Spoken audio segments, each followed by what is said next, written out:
Assalamualaikum warahmatullahi wabarakatuh.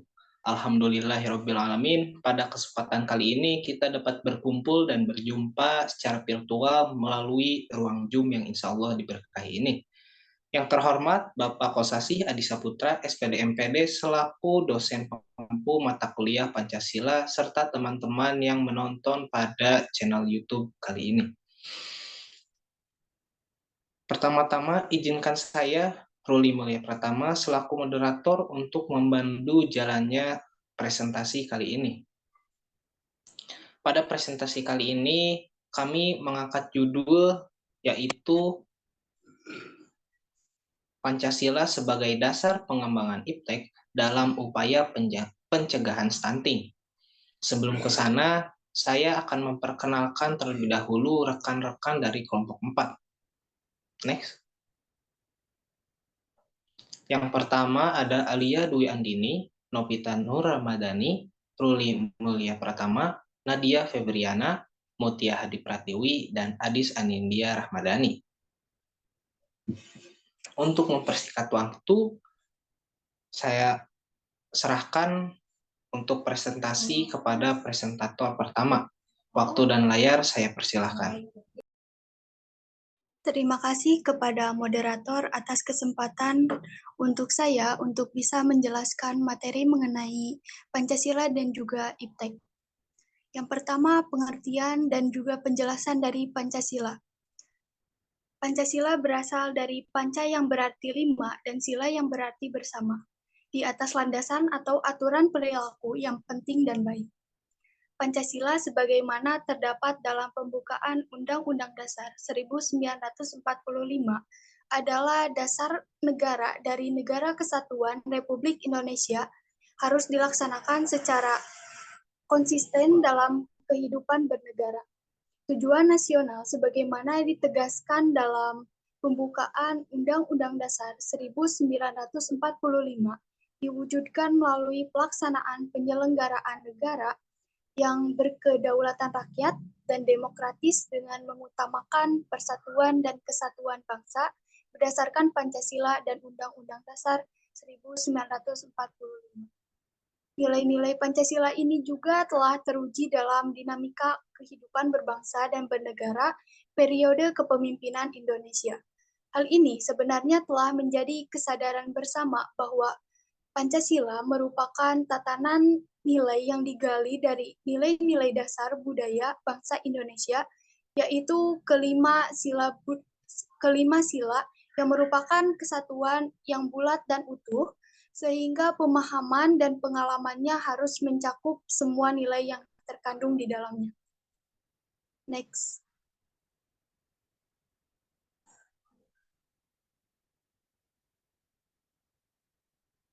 Pengertian dan penjelasan IPTEK.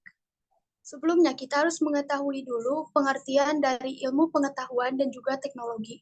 Ilmu pengetahuan atau sains adalah pengetahuan tentang fenomena alam yang diperoleh melalui proses yang disebut metode ilmiah atau scientific method. Sedangkan teknologi adalah pengetahuan dan keterampilan yang mempresentasikan penerapan ilmu pengetahuan dalam kehidupan manusia sehari-hari. Maka dari itu, kita dapat menyimpulkan bahwa perkembangan ilmu pengetahuan dan teknologi atau IPTEK merupakan hasil dari semua tahapan dan pemikiran yang ditujukan untuk memperluas, memperdalam, dan mengembangkan ilmu pengetahuan dan teknologi. Pengembangan ilmu pengetahuan dan teknologi mencapai kemajuan pesat sehingga peradaban manusia mengalami perubahan yang luar biasa. Pengembangan IPTEK tidak hanya terlepas dari situasi yang melingkupinya. Hal ini berarti bahwa IPTEK selalu berkembang dalam suatu ruang budaya. Pada gilirannya, perkembangan IPTEK akan bersentuhan dengan nilai-nilai ideologi bangsa, yang di dalamnya termasuk nilai agama dan budaya. Sehingga IPTEK perlu mempertimbangkan nilai-nilai ideologi bangsa dalam pengembangannya agar tidak merugikan umat manusia. Materi selanjutnya akan dijelaskan oleh rekan saya. Selanjutnya, nilai Pancasila sebagai dasar pengembangan IPTEK. Pancasila bukanlah ideologi yang kaku dan tertutup, melainkan reformis, dinamis, dan proaktif. Dengan demikian, Pancasila mampu menyesuaikan diri dengan perubahan dan pengembangan ilmu pengetahuan dan teknologi atau IPTEK, yaitu dengan tetap memperhatikan dinamika keinginan masyarakat. Kemampuan tersebut sebenarnya tidak mengandung arti bahwa Pancasila dapat mengubah nilai-nilai inti yang dikandungnya, tetapi lebih menekankan pada kemampuan mengartikulasikan nilai tersebut menjadi tindakan nyata untuk memecahkan masalah yang muncul atau inovasi teknologi maju. Selanjutnya, hubungan Pancasila sebagai pengembangan IPTEK dalam ilmu kesehatan. Pancasila dijadikan sebagai dasar pengembangan IPTEK diharapkan memberi dampak luas pada kemaslahatan kehidupan bangsa Indonesia. IPTEK dapat berkembang dan maju, akan tetapi harus diimbangi dengan menjaga dan mengimplementasikan nilai-nilai luhur ideologi bangsa di seluruh aspek kehidupan berbangsa dan bernegara. Dalam pengembangan IPTEK, khususnya di bidang kesehatan, peran dari Pancasila sangatlah ada, walaupun belum sepenuhnya terrealisasikan dalam kehidupan berbangsa. Namun bukan artinya tidak dapat diwujudkan, hanya saja masih dalam cita-cita yang ingin dicapai oleh para pembangun di bidang kesehatan. Dalam nilai-nilai Pancasila, dapat poin-poin bagaimana cita-cita negara Indonesia dapat terwujud karena Pancasila adalah dasar negara. Dengan melihat nilai-nilai tersebut, bukan hanya pemerintah yang harus mewujudkan apa yang ada dalam Pancasila, melainkan kita juga sebagai masyarakat. Materi selanjutnya akan dilanjutkan kepada rekan saya.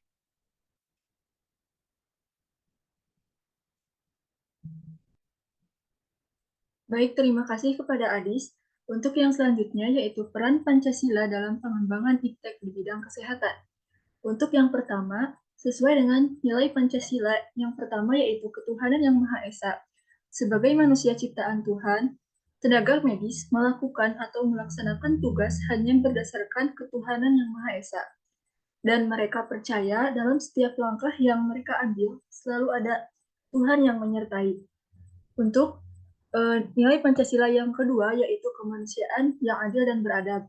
Dalam setiap pelaksanaan dan tindakan, seorang tenaga medis harus bertindak adil, yang berarti tenaga kesehatan harus memberikan pelayanan yang adil dan merata kepada semua pasien tanpa membeda-bedakan dari mana pasien itu berasal. Yang ketiga, yaitu nilai persatuan. Sebagai bangsa Indonesia yang baik, para tenaga medis harus menyatu dan tidak ada yang saling mempunyai konflik dengan tenaga medis yang lain. Untuk nilai yang keempat, yaitu dalam bidang kesehatan, pemerintah Indonesia selalu mendukung pembangunan baru. Yang kelima, kesehatan di Indonesia, walaupun masih banyak pelosok pedesaan yang belum dapat terjangkau, namun sudah banyak pula pedesaan yang jaminan kesehatannya dapat terjangkau. Untuk materi selanjutnya akan dijelaskan oleh rekan saya.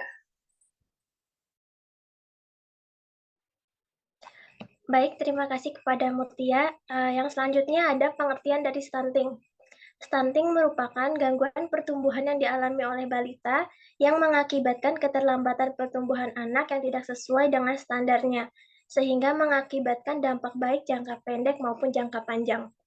Di masa mendatang, anak-anak stunting memiliki risiko yang lebih tinggi untuk mengalami obesitas dan penyakit lainnya. Selain itu, kapasitas belajar dan performa anak serta produktivitas dan kapasitas kerja juga menjadi tidak optimal.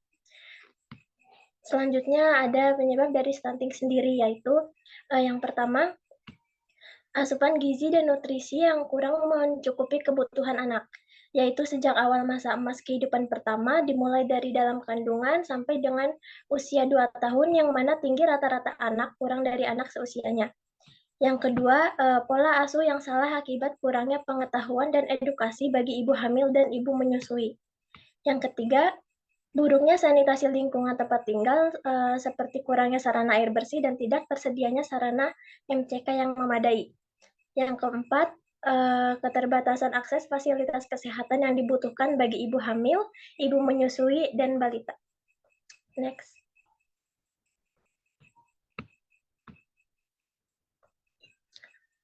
Selanjutnya yaitu implementasi IPTEK dalam menangani stunting. Sebagai orang tua baru, terkadang membutuhkan support system yang tepat, terutama di masa tumbuh kembang anak. Primaku hadir sebagai ekosistem digital di bidang tumbuh kembang anak yang memiliki misi untuk menjadi support system utama orang tua. Primaku adalah aplikasi digital yang didukung oleh Ikatan Dokter Anak Indonesia atau IDAI untuk membangun anak sehat Indonesia. Aplikasi ini membantu dan mempermudah orang tua di Indonesia untuk memantau tumbuh kembang anak sejak lahir secara berkala dan berkelanjutan. Aplikasi Primaku ini juga terdapat fitur-fitur unggulan. Yang pertama ada status gizi, seperti apakah tinggi, berat, dan lingkar kepalanya normal atau tidak. Di sini juga ditampilkan grafik interpretasi WHO dari tinggi badan, panjang badan, indeks massa tubuh, dan lingkar kepala menurut usia sesuai jenis kelaminnya. Selain itu, diberikan pula rekomendasi untuk berkonsultasi dengan dokter anak. Yang kedua ada fitur jadwal imunisasi. Pengguna akan mendapatkan jadwal imunisasi si kecil sesuai jadwal dari IDAI tahun 2017 dan dari jadwal PPI secara update hingga si kecil berusia 18 tahun. Yang ketiga ada fitur KPSP atau Kuesioner Praskreening Perkembangan Anak. Berisi tahapan kemampuan dan perkembangan anak sesuai usianya, disertai dengan deteksi keterlambatan pekerjaan sesuai usia. Jadi pengguna tinggal memantau dan mencocokkan apakah si kecil sudah memiliki kemampuan yang sesuai dengan usianya. Yang keempat ada fitur artikel kesehatan, seputar kesehatan anak, tumbuh kembang, nutrisi, penyakit, dan lain-lain. Hal ini tentunya sangat berguna untuk ibu sebagai pengguna dan si kecil bahkan lebih dari 200 artikel.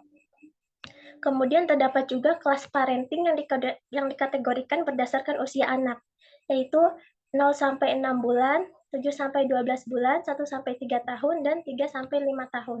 Nantinya para peserta akan mendapatkan materi pelajaran dalam 3 format, yaitu artikel, kultum atau video pendek, dan webinar dengan mengangkat 3 pilar di dalamnya, yakni kesehatan, wellness, dan ekonomi. Selanjutnya akan dijelaskan oleh rekan saya. Baik, terima kasih kepada Nadia. Selanjutnya ada hubungan nilai-nilai Pancasila dengan penerapan aplikasi Primaku. Sila pertama yaitu mengedepankan nilai ketuhanan untuk penanganan stunting. Contohnya adalah seperti dalam agama Islam, yaitu dengan menjalankan perintah memakan makanan yang halal dan juga baik, sehingga penanganan stunting juga memang sesuai dengan nilai ketuhanan yang terdapat pada sila pertama. Sila kedua yaitu kita sebagai masyarakat haruslah memiliki rasa empati dan rasa saling menyayangi. Dalam hal ini, masyarakat dan juga pemerintah saling bahu-membahu dalam menciptakan keadilan bagi kemanusiaan. Selanjutnya sila ketiga, dengan gotong royong untuk mengurangi stunting di lingkungan keluarga kita sendiri, paling tidak kita sudah menanamkan nilai-nilai Pancasila. Ketiga, satu contoh kesepakatan antara suami dan istri untuk bergotong royong saling menjaga kesehatan janin saat di kandungan agar keturunan terhindar dari stunting, karena dengan buruknya kondisi seseorang akan mempengaruhi dengan keturunan yang dihasilkannya. Selanjutnya sila keempat yang berbunyi kerakyatan yang dipimpin oleh hikmat kebijaksanaan dalam permusyawaratan perwakilan. Dalam kehidupan berbangsa dan bernegara, kita memerlukan suatu aturan dalam penanganan stunting. Khususnya kita memerlukan aturan yang menjaga hak masyarakat untuk mendapatkan pemenuhan kebutuhan, sehingga dapat mengurangi stunting. Contohnya yaitu dalam Undang-Undang Nomor 11 Tahun 2009 tentang kesejahteraan sosial adalah kondisi terpenuhinya kebutuhan material, spiritual, dan sosial warga negara agar dapat hidup layak dan mampu mengembangkan diri, sehingga dapat melaksanakan fungsi sosial. Selanjutnya akan disampaikan oleh rekan saya.